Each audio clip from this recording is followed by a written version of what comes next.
I'm Tane, and we're talking about whether the Statehood Act was legitimate or not. Well, we have to go back to the time of 1893, and that was U.S. invasion. Few people know some of the collective history about that. I went through Library of Congress to find out the background of a lot of the players that were involved in it. And come to find out, there's a journal that discusses about the meeting between Lawrence Thurston and Secretary of State James Blaine with the permission and acknowledgement of President Harrison. And it was stated back then that they had wanted him to destabilize the Hawaiian government, and then they would be very open to annexation. Of course, we know about Stevens. He was kicked out of Paraguay and Uruguay because he was a pro-annexationist, and he tried to incite the people in those countries. They kicked him out. The United States pulled him out of that scenario and put him in the cooler up in Sweden. Now, Stevens and Blaine were very close friends. So when the plot started to develop, that's when Blaine sent Stevens over to follow through on the plot. So that's why Stevens was there in Hawaii at that time. So Stevens was in communication with Thurston, and he told them to be ready at a certain date. Of course, by then, Thurston and his mob decided that they better not do it. They started to get cold feet, but then Stevens insisted and went ahead with the plans anyway. When he got there, they brought the troops in front of the palace, and of course... The troops, what, U.S. troops? Yeah, from the USS Boston.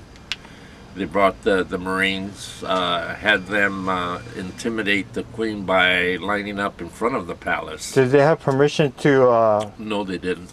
They so didn't they have were any there permission. illegally then? Yeah, it was an unauthorized landing, especially with their weapons. Before those Committee of Safety was able to take control of the government buildings and the police department and the barracks, what have you, they made a proclamation on the steps of the building, of the office building, and immediately Stevens acknowledged them as being the official government.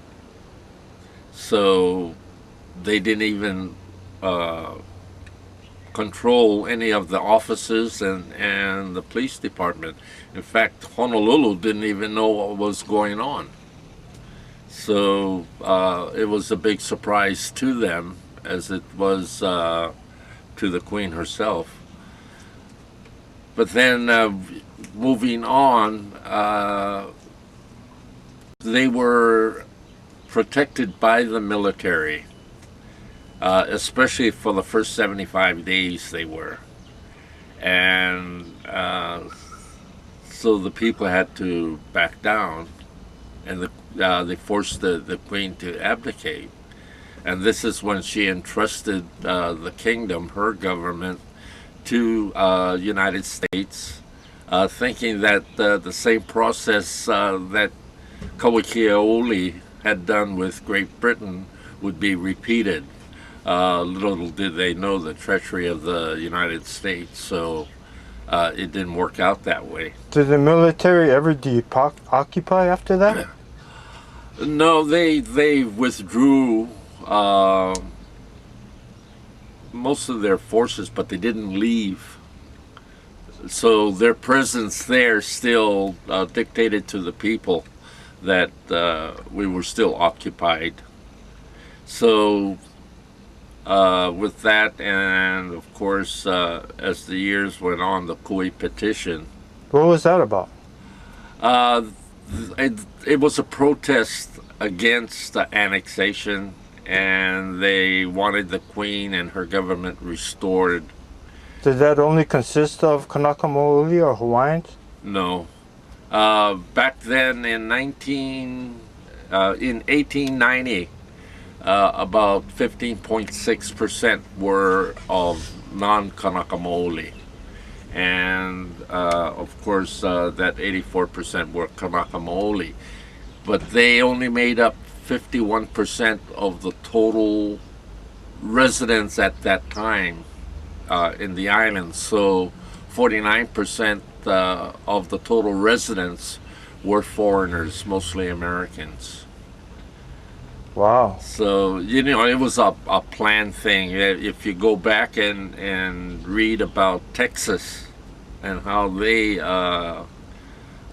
did it, it's the same thing, you know. Same type of process that they use. The Bible, the plow, and the rifle, you know, and then they overtake the place, and this time it was with the help of the actual Marines that came and invaded our sovereign nation.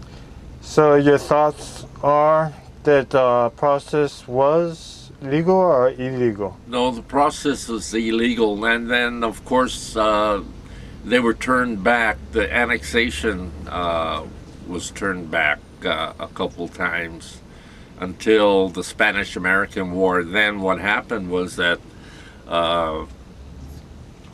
Newland's resolution, they did a resolution the same way they did with Texas.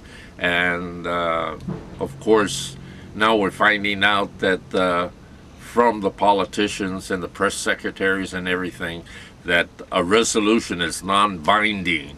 And of course, Bennett says that, oh, it's symbolic. So if these things are non-binding and symbolic, then the only conclusion is that they agree that the annexation was not legal to begin with and out of their jurisdiction. Therefore, it nullifies statehood as well. Oh, mahalo. Thank you. And again, your name is? Oh, I'm Tane. Is there any way they can reach you if they wanted to have some more information? Yeah, they can email me, Tane_1@msn.com. Do you belong to any groups or anything? Not really, but I have signed on. I'm pretty much an independent, but I communicate with about 3 different groups Thank you on a very regular much. basis. You have an awesome day. Aloha. Aloha.